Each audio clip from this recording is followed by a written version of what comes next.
Setelah sukses mengalahkan monster Gen kolosal, notifikasi sistem kemudian muncul memberitahu Jinwo bahwa dirinya telah berhasil naik level. Tapi anehnya pesan dari sistem tidak mengatakan Anda telah mengalahkan bos dungeon seperti biasanya. Jinwo lalu merasa kalau raid-nya ini belum benar-benar berakhir. Tidak ada tanda-tanda asap hitam yang muncul dari mayat monster itu, sehingga Jinwo tidak bisa mengekstrak monster tersebut untuk menjadi pasukan bayangannya. Tiba-tiba, Jinwo merasakan kekuatan sihir muncul dari mayat monster kolosal. Lalu dengan sigap, ia segera mengeluarkan daggernya kembali. Tapi ternyata itu adalah beru yang keluar dari mulut monster tersebut. Namun seketika udara di sekitar tiba-tiba bergetar hebat.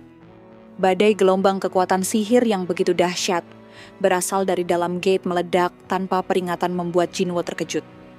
Ia pun segera berlindung di balik tubuh beru, sementara Igris melindungi Jinho dari serangan magis yang begitu kuat. Gate tersebut menyerap seluruh kekuatan sihir monster kolosal itu masuk ke dalamnya. Saking kuatnya wajah Jinwo, bahkan sampai tergores hanya karena gelombang sihir yang sebelumnya belum pernah terjadi pada dirinya. Jinwo lalu menyuruh Jinho untuk tetap menunggu di sini. Sementara dirinya akan masuk ke dalam gate tersebut untuk mencari tahu apa yang sebenarnya terjadi. Ia kemudian melompat memasuki gate itu, dan setelah masuk ke dalam Jinwo terheran-heran melihat ruangan tersebut sangatlah besar dan luas seperti sebuah istana. Masuk akal karena yang keluar dari dalam sini adalah para raksasa yang tingginya berpuluh-puluh meter. Ia lalu berjalan menyusuri sebuah lorong yang panjang. Di saat itu Beru bertanya pada Jinwo, "Apakah Anda mendengar suara itu, Rajaku?" Suara tawa yang sangat menjijikan. Jinwo pun menjawab bahwa ia juga mendengarnya. Dia tertawa ketika ada musuh yang memasuki gate-nya. "Sangat menarik," ucap Jinwo. Tiba-tiba terlihat sosok misterius yang sedang tertawa sambil mengejek kedatangan Jinwo. Sosok itu mengatakan bahwa dia sangat terhibur oleh kedatangan Jinwo, dan ia menyambut Jinwo sebagai seorang raja. Sosok tersebut terbelenggu oleh sebuah rantai yang menancap hampir di seluruh tubuhnya. Jinwo lalu menghampiri dan berdiri di hadapannya. Sosok itu kemudian meminta Jinwo untuk membantu melepaskan rantai yang sedang mengekangnya saat ini. Ia mengatakan kalau dirinya mengetahui rencana para penguasa dan harus segera memberitahu para raja yang lain. Namun tiba-tiba sosok tersebut merasakan bahwa Jinwo bukanlah raja yang pernah ia kenal. Jinwo kemudian bertanya apakah para rulers atau apapun sebutan mereka yang membuatmu jadi seperti ini. Sosok itu lalu menjawab bahwa mereka mencoba untuk memanfaatkanku sebagai pijakan untuk memperkuat pondasi perang yang sesungguhnya nanti antara rulers dan para monark. Jinwo bertanya kembali rulers itu siapa sebenarnya, kenapa mereka berperang. Sosok itu menjelaskan bahwa mereka adalah musuh lama para raja. Dalam hati Jinwo berpikir, musuh para raja. Apakah itu artinya mereka adalah musuhku juga? Kalau begitu, alasan kau dikekang seperti ini berarti kau juga seorang raja, tanya Jinwo. Sosok tersebut pun menjawab benar. Aku juga seorang monark. Aku yakin saat ini para monark dan ruler sedang memburumu, dan kau kekurangan kekuatan untuk menghadapi mereka semua sekarang. Sosok itu menawarkan bantuan pada Jinwo jika ia bersedia membebaskan dirinya dari rantai ini. Jinwo masih ragu dan mempertanyakan bagaimana mungkin monster membantu manusia. Tetapi sosok itu kemudian berbicara menggunakan bahasa asing yang tak dimengerti oleh Jinwo. Notifikasi dari sistem kemudian muncul di hadapan Jinwo yang berisi Raja para Raksasa, penguasa permulaan Legia menggunakan skill Pledge of Trust. Begitu kemampuan Pledge of Trust negotiable disetujui, inisiator dan penerima tidak bisa membohongi satu sama lain. Apakah Anda menerima Pledge of Trust negotiable? Karena tak ada pilihan lain, Jinwo pun menyetujuinya. Sehingga saat ini monark permulaan Legia dan Jinwo tidak bisa membohongi satu sama lain hingga kontraknya diakhiri. Legia kemudian meminta Jinwo untuk membebaskannya agar ia bisa membantu. Jinwo lalu hendak melepaskan rantai itu dan mengatakan, "Baiklah, aku sangat mempercaya," tapi tiba-tiba Jinwo terkejut karena tubuhnya bereaksi dan tidak bisa berbohong. "Lalu kenapa kau bisa bebas berbicara tidak seperti makhluk-makhluk lain?" tanya Jinwo. Legia kemudian menjawab, "Makhluk lain yang kau maksud pasti adalah penghuni Chaos World, bukan?" Ia menjelaskan bahwa penghuni dunia Chaos yang keluar dari gate semuanya adalah sisa-sisa dari prajurit yang kalah Mereka yang telah ditangkap oleh pasukan rulers dan sudah dikekang dalam waktu yang sangat lama, sehingga kesadaran mereka telah terkikis habis. Tapi aku berbeda, aku adalah raja. Tidak seperti mereka, aku bisa mempertahankan rasionalitasku. Aku bersabar selama bertahun-tahun menunggu hari ketika aku dibebaskan, dan akhirnya aku bertemu dengan dirimu. Jinwo lalu bertanya, apakah pasukan rulers yang kau maksud itu, mereka memakai zirah perak dan memiliki sayap di punggungnya?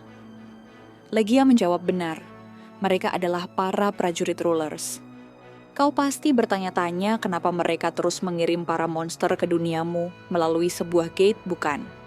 Itu karena para rulers saat ini sedang melakukan persiapan untuk peperangan besar nanti. Mereka berusaha mengubah dunia ini menjadi sebuah medan perang melawan para monark.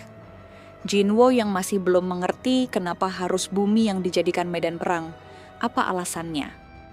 Legia lalu mengatakan kalau alasannya sederhana, mereka berusaha menanamkan mana ke bumi. Kalau monster merupakan bencana yang keluar dari gate, maka mana di dalam gate itu adalah sebuah anugerah. Bukan hanya para hunter, namun sebagian besar orang biasa pun berpikir seperti itu juga. Batu dan mana kristal menyimpan energi sihir yang sangat banyak.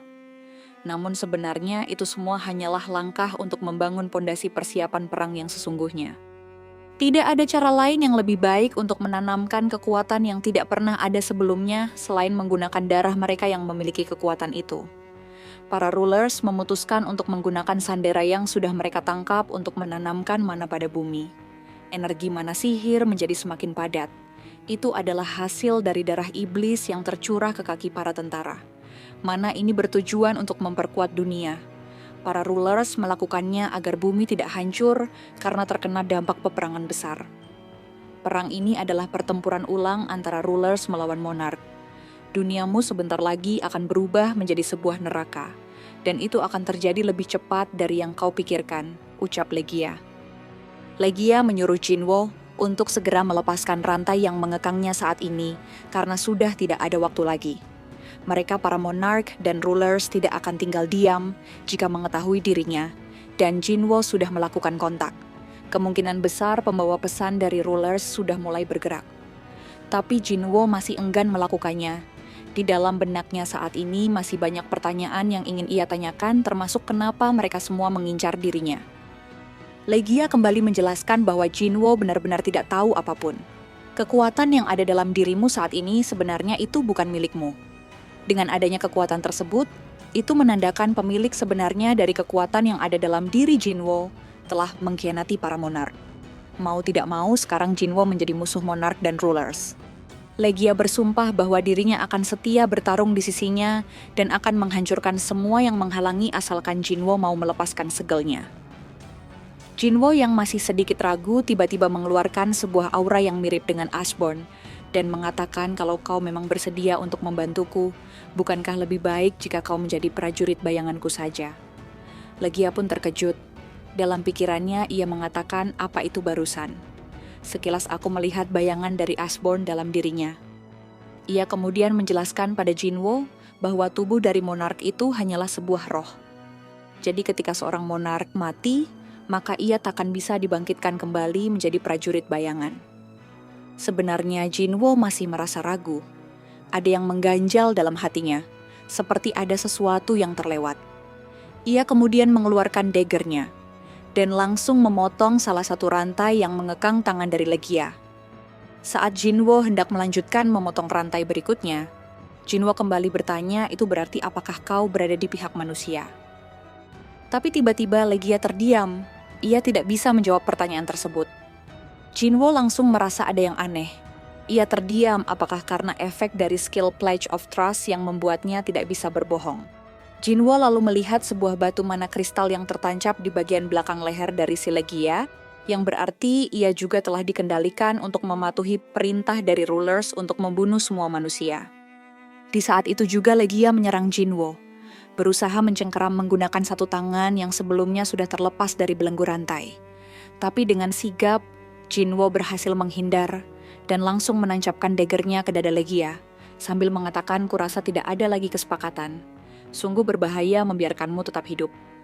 Terjadilah pertarungan sengit antara monark versus monark yang akhirnya berhasil dimenangkan oleh Jinwo dengan memenggal kepala Legia hingga terputus.